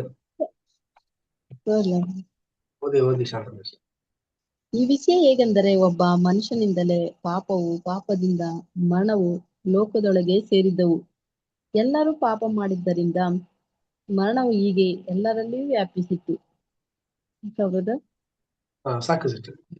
ಪ್ರಿಯ ಸಹೋದರ ಮತ್ತು ಸಹೋದರರೇ, ಇಡೀ ಲೋಕಕ್ಕೆ ರಕ್ಷಣೆನ ಉಂಟಾಗ್ಬೇಕು ಅಂತಂದ್ರೆ ಒಂದು ಆದಾಮನ ಒಂದು ಇಡುಬಲಿ ಕನ್ಫರ್ಮ್ ರೆಡಿ ಆಗ್ಬೇಕಾಗಿತ್ತು.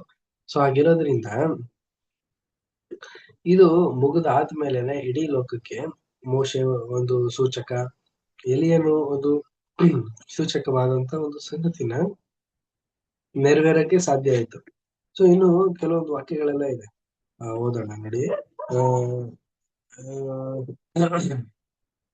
ರೋಮನ್ಸ್ ಓದಿದಿರಲ್ಲ, ಪ್ರಸಂಗಿ ಏನೋ ಇದೆ, ಪ್ರಸಂಗಿ ಬೇಡ, ಕೀರ್ತನೆ ಓದಿ. ಕೀರ್ತನೆ 146ನೇ ಅಧ್ಯಾಯ 4ನೇ ವಚನ. ಕೀರ್ತನೆ 146:4.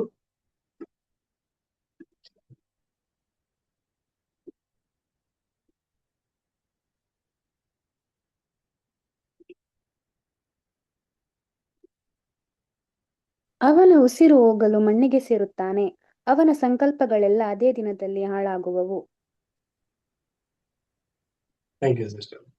ಪ್ರಿಯ ಸಹೋದರ ಮತ್ತು ಸಹೋದರರೇ, ಈಗ ಸತ್ತಂತ ವ್ಯಕ್ತಿಗಳೆಲ್ಲರೂ ಮರಣ ಹೊಂದ ತಕ್ಷಣನೇ ಏನಾಗಿರುತ್ತೆ ಅಂತಂದ್ರೆ ಅವ್ರ ಜ್ಞಾಪಕಗಳೆಲ್ಲ ತೀರೋಗ್ಬಿಡುತ್ತೆ. ಬಟ್ ಮತ್ತೆ ಅದ್ ಹೆಂಗ್ ಸಿಗೋದಕ್ ಸಾಧ್ಯ ಪ್ರಿಯರೇ? ಬೈಬಲ್ ನಲ್ಲಿ ನಮ್ಗೆ ಈಗ ಓದಿರೋದು ಪ್ರಶ್ನೆ, ಉತ್ತರ ಬೈಬಲ್ ನಲ್ಲೇ ಇದೆ.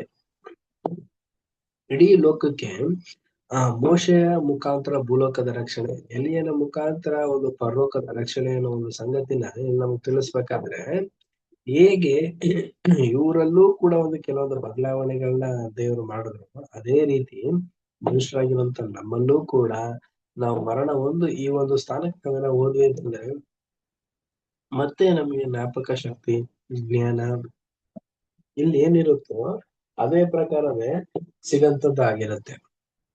ಸೊ ನೆಕ್ಸ್ಟ್ ನೋಡೋಣ ಇನ್ನೊಂದು ಕೆಲವೊಂದು ವಾಕ್ಯಗಳು. ಇದಾದ್ಮೇಲೆ ನಮ್ಗೆ ಇನ್ನೊಂದು ಪಾಯಿಂಟ್ ನ ಇಲ್ಲಿ ಡಿಕೋಡ್ ಮಾಡ್ತಾರೆ ನೋಡಿ. ಈಗ ಈ ರಕ್ಷಣೆ ಸಂಬಂಧಪಟ್ಟಂತೆ 2 ರಕ್ಷಣೆ ಇದೆಯಲ್ಲ, ಪರಲೋಕದ ರಕ್ಷಣೆ, ಭೂಲೋಕದ ರಕ್ಷಣೆ, ಇದೆಲ್ಲ ಬರ್ಬೇಕು ಅಂದ್ರೆ ಯಾರು ಬರ್ಬೇಕು ಅಂತಂದ್ರೆ ಮೊದಲನೇದಾಗಿ ಸಭೆ 1,44,000 ಸದಸ್ಯರುಗಳು ಅವರು ಫುಲ್ಫಿಲ್ಮೆಂಟ್ ಆಗ್ಬೇಕು ಪ್ರಿಯರೇ. ಇವ್ರು ಆಗವರೆಗೂ ಕೂಡ ಈ ಒಂದು ಘಟನೆ ಸ್ಥಳವಂತವಾಗೇ ಇರುತ್ತೆ, ಅಂದ್ರೆ ಸ್ಟಾಪ್ ಆಗೇ ಇರುತ್ತೆ ಅನ್ಬಿಟ್ಟು ಅರ್ಥ. ಇವರು ರಕ್ಷಣೆ ಆದ ಮೇಲೆನೆ ಇಡೀ ಲೋಕಕ್ಕೆ ಒಂದು ರಕ್ಷಣೆಯ ಸೂಚಕವಾಗಿ ನಡೆಯುವಂತ ಒಂದು ಘಟನೆಗಳು. ನೆಕ್ಸ್ಟ್ ಪ್ಯಾರಾಗ್ರಾಫ್ ನೋಡೋಣ. 31ನೇ ವಚನವು ಪ್ರಭಾವ ಹೊಂದಿದ ಈ ಮೂವರ ಮೂಲ ತತ್ವಗಳನ್ನು ದಾಖಲಿಸಿರುವುದು. ಅದು ಯೆರೂಸಲೇಮಿನಲ್ಲಿ ನೆರವೇರಿಸಲ್ಪಡುವ ಆ ವಿಶೇಷ ವ್ಯಾವಹಾರಿಕ ರೂಪದ ಕಾರ್ಯವು, ಅಂದರೆ ಕರ್ತನ ಶಿಲುಬೆಯ ಮರಣ, ನಮ್ಮ ಬಿಡುಗಡೆಗಾಗಿ ಈಡುಬಲಿಯ ನೀಡುವಿಕೆ. ಆ ದರ್ಶನದ ಉದ್ದೇಶವು 2 ಬಗೆಯದಾಗಿರುವ ಸಂಭವವಿತ್ತು. ಅದೇನೆಂದರೆ ಕರ್ತನಿಗೆ ಸಮಾಧಾನ ಬಲಪಡಿಸುವಿಕೆಗಳಿಗಾಗಿ ಮತ್ತು ಆತನು ಆದುಕೊಂಡ ಸಾಕ್ಷ್ಯಗಳಿಗೆ ತಿಳುವಳಿಕೆ ನೀಡುವ ಸಲುವಾಗಿದ್ದವು. ಕರ್ತನಿಗೆ ತನ್ನ ಮರಣದ ವಿಷಯವಾಗಿ ಶಿಷ್ಯರು ನಿದ್ರಿಸುತ್ತಿರುವಾಗ ವಚನ 32 ತಿಳಿಸಿರುವ ಸಂಭವವಿತ್ತು. ಆದುದರಿಂದ ಇದು ವಿಶೇಷವಾಗಿ ಆತನ ಸಮಾಧಾನಕ್ಕಾಗಿತ್ತೆಂಬುದು ನಿಸ್ಸಂದೇಹವಾಗಿತ್ತು.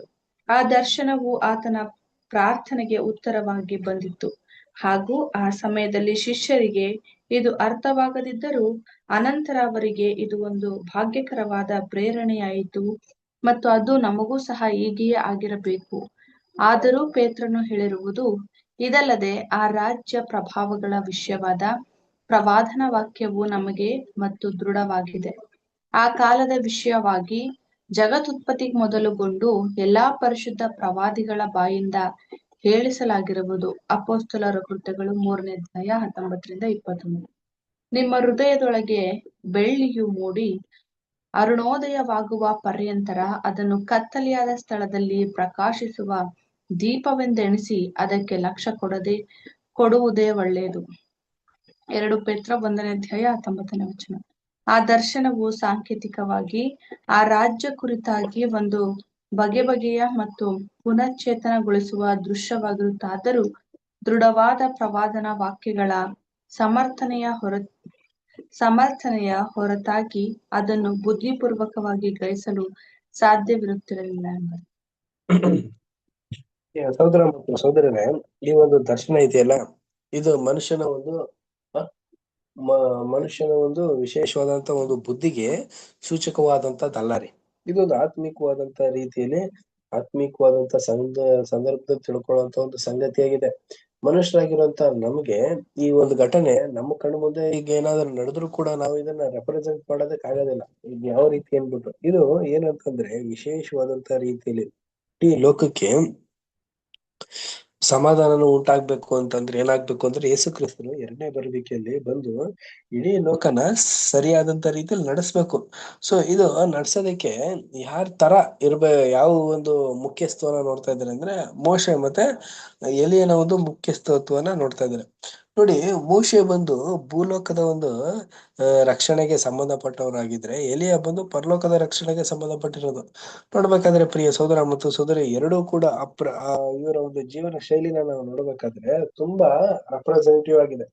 ನೋಡಿ, ಮೋಶೆ ಬಂದು ಯಾವ ರೀತಿ ನಾ ಹೆಚ್ಚು ಕಮ್ಮಿ ಎಷ್ಟು ಒಂದು ಹಬ್ಬ ಅಂದ್ರೆ ಒಂದು 35-40 ಲಕ್ಷ ಜನರು ಇದ್ರು ರೀ.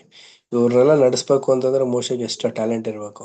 ಅದೇ ತರ ಎಲಿಯನ್ಗೂ ಕೂಡ ಪ್ರಿಯ ಸಹೋದರ ಮತ್ತು ಸಹೋದರ ಅದ್ಭುತ ಮಾಡುವಂತದ್ದು, ಒಂದು ದೇವರ ಮೇಲೆ ಒಂದು ಆಸಕ್ತಿ, ಇದನ್ನೆಲ್ಲ ನಾವು ನೋಡ್ಬೇಕಾದ್ರೆ ಇವರ ಒಂದು ಜೀವನ ಶೈಲಿನೇ ಆಗ್ಲಿ, ಅವರ ಒಂದು ಜೀವನ ಶೈಲಿಗಳೇ ಆಗ್ಲಿ, ಇದು ಪರಲೋಕದ ರಕ್ಷಣೆಗೆ ಮತ್ತೆ ಭೂಲೋಕದ ರಕ್ಷಣೆಗೆ ಬರುವಂತ ಮಕ್ಕಳಿಗೆ ಸಂಬಂಧಪಟ್ಟದ್ದಾಗಿರುತ್ತೆ. ಇದು ಅದಂತಾನೆ ಈ ಒಂದು ವಿಶೇಷ ಕಾಲದಲ್ಲಿ ನಮ್ಮ ಒಂದು ತವಕ ಹೆಂಗಿರ್ಬೇಕು ಅಂತಂದ್ರೆ ನಮ್ಮ ಹೃದಯಗಳು ಒಂದು ವಿಶೇಷವಾದಂತ ರೀತಿಯಲ್ಲಿ ಇರ್ಬೇಕಂತ. ನೋಡಿ, ಅಪೊಸ್ತಲರ ಕೃತ್ಯಗಳನ್ನ ಹೇಳ್ತಾರೆ. ಅಪೊಸ್ತಲರ ಕೃತ್ಯಗಳು 3ನೇ ಅಧ್ಯಾಯ 19ನೇ ವಚನದಿಂದ 21ನೇ ವಚನ ಓದಿ.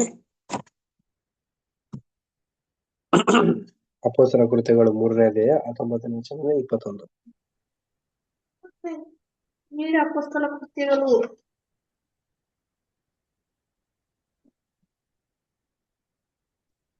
3ನೇ ಅಧ್ಯಾಯ ಬ್ರದರ್ 19ರಿಂದ 21.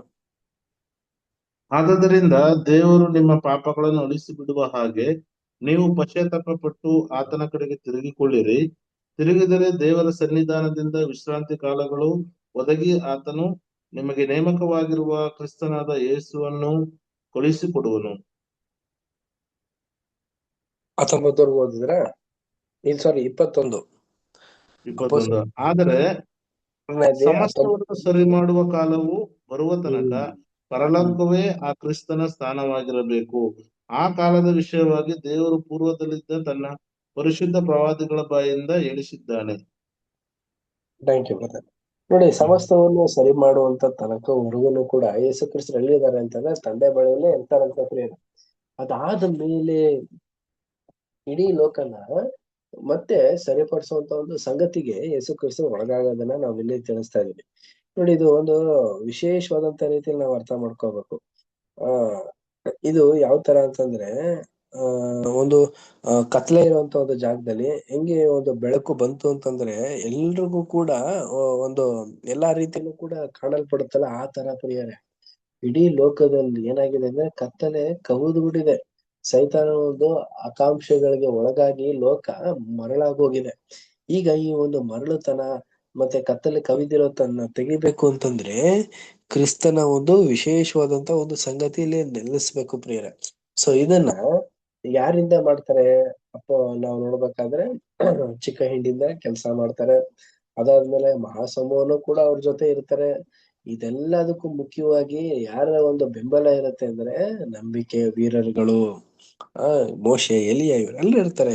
ಏಬೇಲಿಂದ ಹಿಡ್ಕೊಂಡು ಸ್ನಾನಿಕಂತ ಯೋಹಾನದವರೆಗೂ ಬರುವಂತ ಎಲ್ರು ಕೂಡ ಇಡೀ ಲೋಕನ ರಿಸರೆಕ್ಷನ್ಸ್ ನ ಮಾಡೋದಕ್ಕೋಸ್ಕರ, ಸರಿಯಾದಂತ ಮಾರ್ಗಕ್ಕೆ ತರೋದಕ್ಕೋಸ್ಕರ ಪ್ರಯತ್ನನ ಪಡ್ತಾರೆ ಪ್ರಿಯ ಸಹೋದರ ಮತ್ತು ಸಹೋದರರೇ.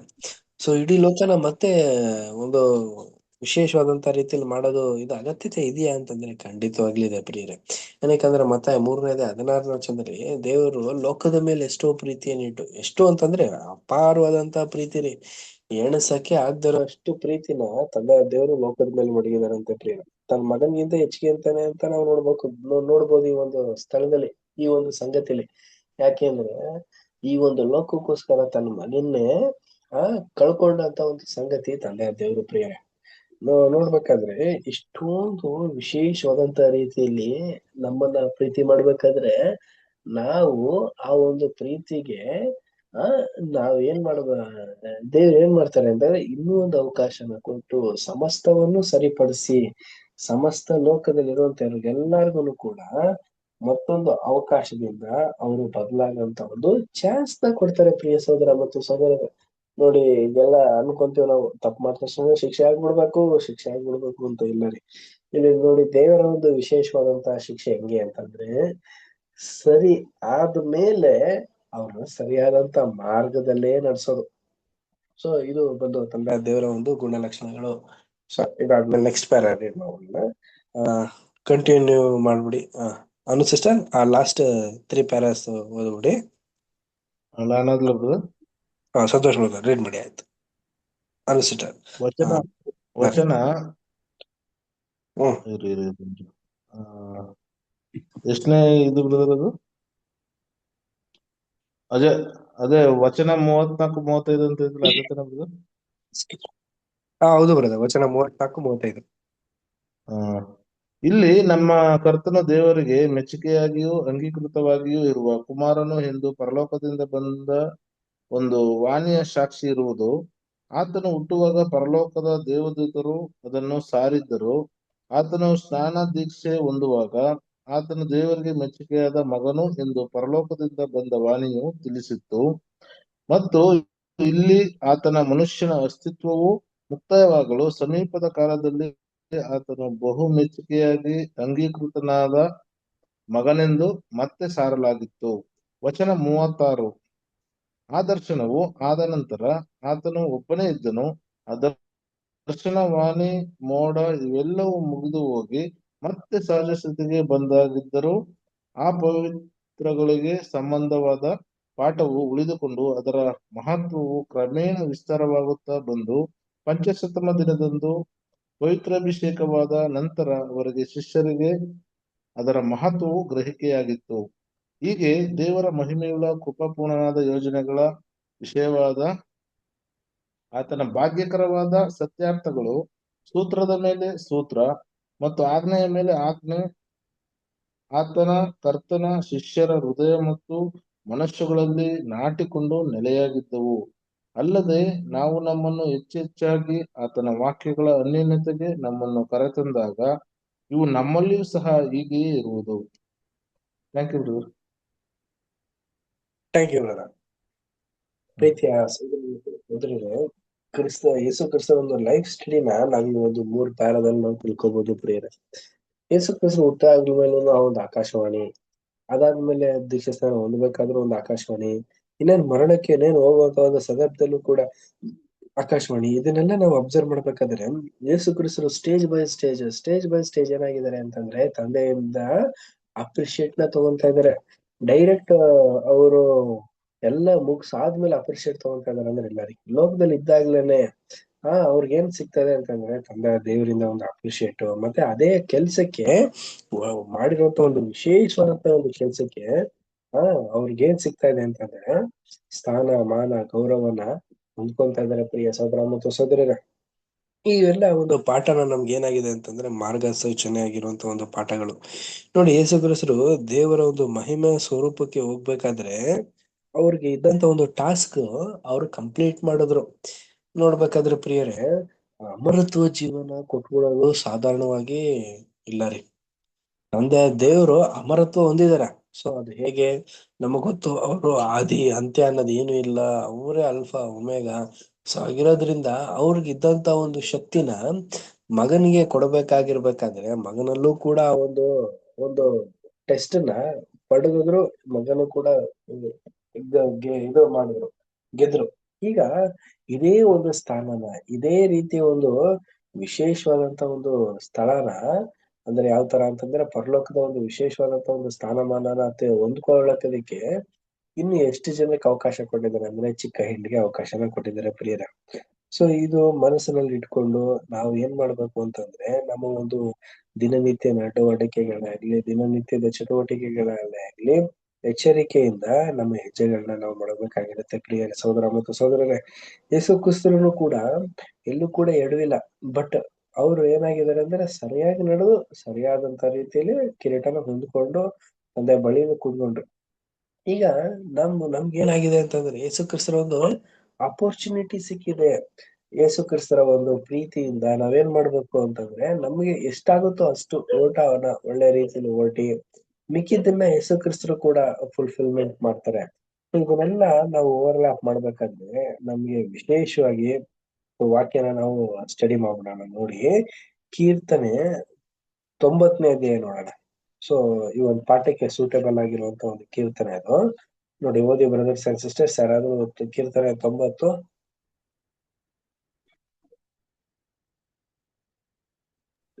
ಕೀರ್ತನೆ 90 1ನೇ ಅಧ್ಯಾಯ 1 2 3 ಬ್ರದರ್ 90 ಬ್ರದರ್. ಹೌದು ಬ್ರದರ್, ಕೀರ್ತನೆ 90 ಎಷ್ಟನೇ ವಚನ ಬ್ರದರ್? 1ನೇ ವಚನ 2ನೇ ವಚನ 3ನೇ ವಚನ 1 by 1 ಆಗೋದಿ. 90ನೇ ಅಧ್ಯಾಯ 1ನೇ ವಚನ ಬ್ರದರ್.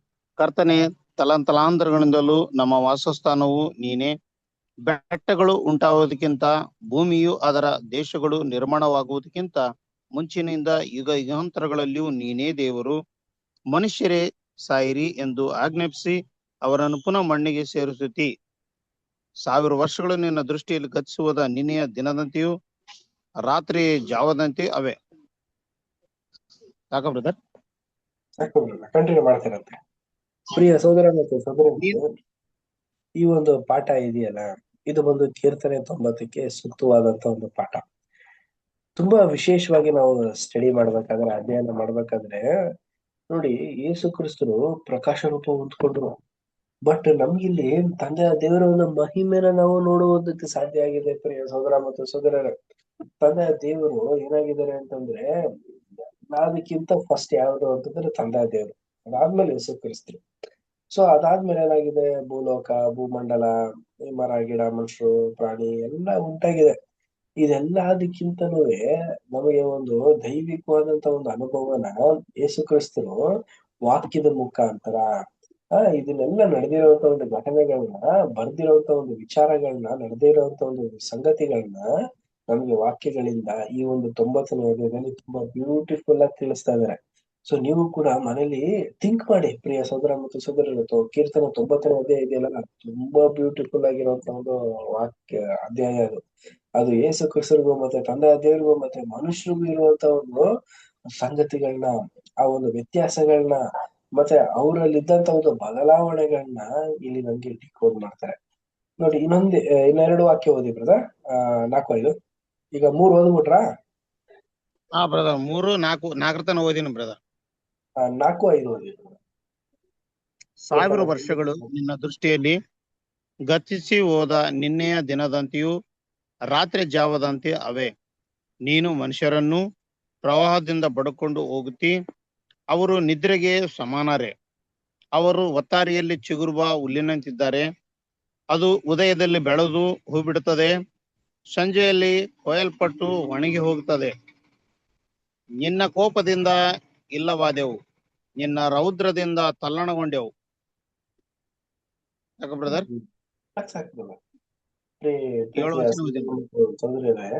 ನೋಡಿ, ಆ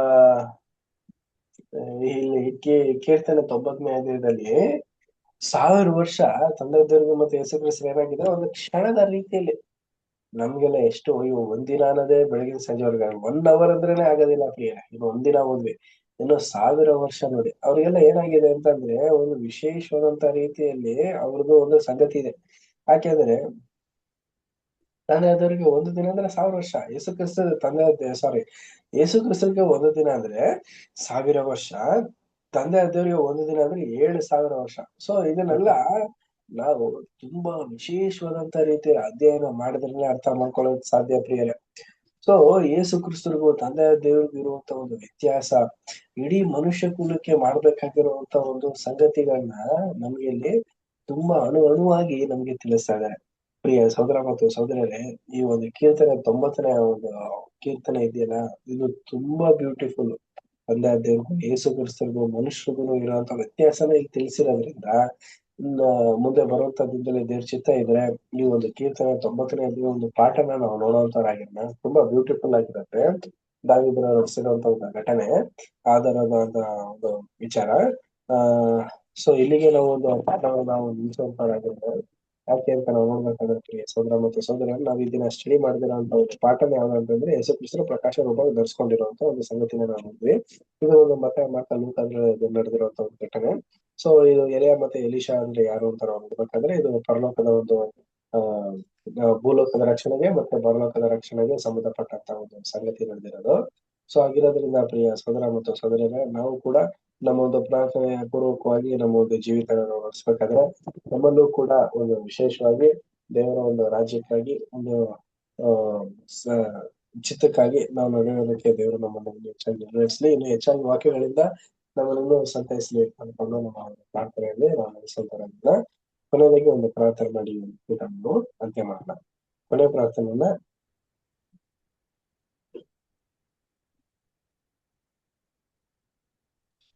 ಸೋದರಾದಂತ ಶ್ರೀಕಾಂತ್ ಅವರು ಮಾಡ್ಬೇಕಾ ಕೇಳ್ಕೊಂಡ್ರು.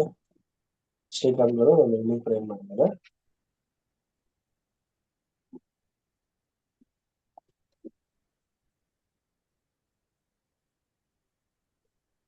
ಶ್ರೀಕಾಂತ್ ಬ್ರದರ್ ಈ ಕೆಲಸದ ಬಂದಿದ್ದಾರೆ, ಈಗ ಸ್ನಾನ ಮಾಡ್ತಾ ಇದ್ದಾರೆ ಹಂಗಾಗಿ. ಮೋಹನ್ ರಾಜ್ ಬ್ರದರ್ ಒಂದು ಇನ್ನೂ ಪ್ರೇಮ್ ಮಾಡಿದ್ದಾರೆ. ಓಕೆ ಬ್ರದರ್, ಪ್ರಾರ್ಥನೆ ಮಾಡ್ಕೊಳ್ಳೋಣ. ನಮ್ಮನ್ನು ಬಹಳವಾಗಿ ಪ್ರೀತಿ ಮಾಡಿಕೊಂಡು ಬಂದಿರತಕ್ಕಂತ ನಮ್ಮ ಪರಲೋಕದ ಜೀವುಳ ನಮ್ಮ ತಂದೆಯಾದ ದೇವರೇ, ಮತ್ತೊಂದು ಆವರ್ತಿ ನಿಮಗೆ ಕೃತಜ್ಞತೆಯನ್ನು ಸಲ್ಲಿಸ್ತೇವೆ. ಈ ದಿನವನ್ನು ನೋಡುವಂತ ಭಾಗ್ಯ ನಮ್ಮೆಲ್ಲರಿಗೆ ದಯಪಾಲಿಸಿ ಈ ಸಾಯಂಕಾಲ ವೇಳೆಯಲ್ಲಿ ತಂದೆಯಾದ ದೇವರೇ ನಿನ್ನ ವಾಕ್ಯಗಳಿಂದ ನಮ್ಮನ್ನು ಬಲಪಡಿಸಿ ಸ್ತೋತ್ರ. ಯೇಸು ಕ್ರಿಸ್ತನ ಪ್ರಕಾಶ ರೂಪವಾಗಿರ್ತಕ್ಕಂತಹ ಸಂಗತಿಗಳ ಕುರಿತು ಅನೇಕ ವಿಷಯಗಳನ್ನು ತಂದೆಯಾದ ದೇವರು ಇವತ್ತು ನಮ್ಮೊಟ್ಟಿಗೆ ಬ್ರದರ್ ಅವ್ರ ಮೂಲಕ ಮಾತನಾಡಿದಿ, ನಿನಗೆ ಸ್ತೋತ್ರ ಮಾಡ್ತೇವೆ. ಕೊಟ್ಟಂತ ಒಳ್ಳೆ ಸಂದೇಶಕ್ಕಾಗಿ ನಿಮ್ ಸ್ತೋತ್ರ, ಕಲ್ತಿರುವಂತಹ ಪಾಠಕ್ಕಾಗಿ ನಿಮಗೆ ವಂದನೆಗಳು ಸಲ್ಲಿಸ್ತೇವೆ. ತಂದೆಯಾದ ದೇವರು ಅದನ್ನ ನಾವು ಅರ್ಥ ಮಾಡಿಕೊಂಡು ನಾವು ಜ್ಞಾಪಕದಲ್ಲಿ ಇಟ್ಟುಕೊಂಡು ಇದನ್ನು ಇನ್ನೊಬ್ಬರಿಗೆ ಕಲಿಸುವಂತ ಜ್ಞಾನದಲ್ಲಿ ನಮ್ಮ ನಡೆಸು ಮತ್ತು ನಮ್ಮನ್ನು ಬಲಪಡಿಸಬೇಕೆಂದು ಬೇಡಿಕೊಳ್ತೇವೆ. ಬ್ರದರ್ ಅವರನ್ನು ಅವರ ಕುಟುಂಬವನ್ನು ಆಶೀರ್ವಿಸಿ ಬಲಪಡಿಸು. ನಿನ್ನ ಚಿತ್ತಕ್ಕೆ ಅನುಸಾರವಾಗಿ ಅವರನ್ನು ಇನ್ನೂ ಬಲವಾಗಿ ಉಪಯೋಗಿಸಿ ಎಂದು ನಾವು ನಿನ್ನಲ್ಲಿ ಬೇಡಿಕೊಳ್ಳುತ್ತೇವೆ. ಮತ್ತು ಅದೇ ರೀತಿಯಲ್ಲಿ ಸೇರಿ ಬಂದಿರತಕ್ಕಂಥ ಎಲ್ಲಾ ಸಹೋದರ ಮತ್ತು ಸಹೋದರಿಯರನ್ನು, ಅವರ ಕುಟುಂಬ ಮಕ್ಕಳು ಎಲ್ಲರನ್ನು ಕೂಡ ನೀನು ಕಾಯ್ದು ಕಾಪಾಡಿ ನಡೆಸಿರಿ. ಮತ್ತು ಈ ರಾತ್ರಿ ನಾವೆಲ್ಲರೂ ಸುಖ ನಿದ್ರೆಯಲ್ಲಿ ಕಳೆದು ನಾಳಿನ ಒಂದು ಹೊಸ ದಿನವನ್ನು ನೋಡುವಂತ ಭಾಗ್ಯ ನಮ್ಮೆಲ್ಲರಿಗೆ ದಯಪಾಲಿಸಿ ನಡೆಸಬೇಕೆಂದು ನಿನ್ನ ಒಬ್ಬನ ಏಕೈಕ ಕುಮಾರನು ನಮ್ಮ ರಕ್ಷಕನು ನಮ್ಮ ಒಡೆಯನಾದ ಯೇಸು ಕ್ರಿಸ್ತನ ನಾಮದಲ್ಲಿ ಪ್ರಾರ್ಥಿಸಿ ಬೇಡುವಂತಿದ್ದೇವೆ ನಮ್ಮ ಪರಲೋಕದ ಜೀವುಳ್ಳ ನಮ್ಮ ತಂದೆಯಾದ ದೇವರೇ, ಆಮೇನ್. Thank you brother. ಎಲ್ಲರಿಗೂ ವಂದನೆ. ಗುಡ್ ನೈಟ್ ಎಲ್ಲಾ ಬ್ರದರ್ಸ್ ಸಿಸ್ಟರ್, ಎಲ್ಲರಿಗೂ ಗುಡ್ ನೈಟ್. ನಮಸ್ತೆ ಎಲ್ಲಾ ಬ್ರದರ್ಸ್ ಅಂಡ್ ನಮಸ್ತೆ ಸಿಸ್ಟರ್ಸ್. ಎಲ್ಲರಿಗೂ ಗುಡ್ ನೈಟ್. Good night. ರಶ್ ಬ್ರದರ್ ಗುಡ್ ನೈಟ್ ರೀ. Good night brother. Mohan brother good night. Navita sister good night. Kamalamma sister good night. ನಮಸ್ತೆ. ಸಂತೋಷ್ ಬ್ರದರ್ ನಮಸ್ತೆ, ಗುಡ್ ನೈಟ್. ನಮಸ್ತೆ. ನಮಸ್ತೆ brother. Kamalamma aunty, Shalamma aunty. ನಮಸ್ತೆ ಬ್ರದರ್. ನಮಸ್ತೆ. ನಮಸ್ತೆ ಸಂತೋಷ್ ಬ್ರದರ್. ಶ್ರೀಕಾಂತ್ ಬ್ರದರ್. ನಮಸ್ತೆ ರೇಷ್ಮಾ ಸಿಸ್ಟರ್. ಏನ್ರಿ? ಆರಾಮಿದ್ದೀರಿ ಸಿಸ್ಟರ್? ಹ್ಞೂನ್ರಿ ಆರಾಮ್. ಎಲ್ಲರಿಗೂ ಗುಡ್ ನೈಟ್. ಗುಡ್ ನೈಟ್ ರೀ. Good night, brothers and sisters.